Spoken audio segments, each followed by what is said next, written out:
سیګار وایي د اشرف غني کړنې د نظام د سقوط لامل شوې. د افغانستان د بیا رغونې لپاره د امریکا د متحده ایالاتونو ځانګړی څارونکی سیګار د سرتیرو د ورځې په مناسبت ویلي چې اشرف غني د امنیتي ځواکونو د رهبرۍ کچه په سختو امنیتي ورځو کې قومي او کمزوري کړې وه.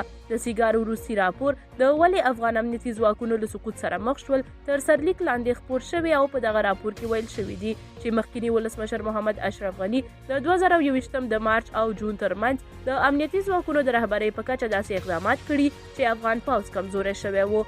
په دې راپور کې دا هم ویل شوي دي چې په ورته وخت کې د راروانې میاشتې په وروستیو کې امنیتي وضعیت خراب شوی. اشرف غني د افغانستان په ختیځ کې پښتانه قوماندانان په ځانګړې توګه غلجیان په مهمو امنیتي پوسټونو وګمارل. سیګار د اشرف غني دغه کړنه د امنیتي ځواکونو د رهبرۍ د کچې د توکمیز کولو په توګه یاد کړه او د افغان امنیتي ځواکونو د پخوانیو غړو د خبرو په حواله یې ویلي چې اشرف غني په امریکا او د بهرنیو ځواکونو لخوا روزل شوو عسکرو باندې باور له لاسه ورکړی و. د روزل شوي افغان پوځ د سقوط مسله تر اوسه پورې دقیق ډول نه ده څېړل شوې او دا پوښتنه پاتې ده چې افغان پوځ څنګه د څو ورځو په جګړه کې سقوط وکړ. خو هر ځل چې د افغان پوځ د سقوط خبرې راپورته کیږي د تورونو ګوته د اشرف غني لور ته ورځي. دا و زموږ چمتو شوی ویډیو. تر بیا ښه وخت ښې چارې.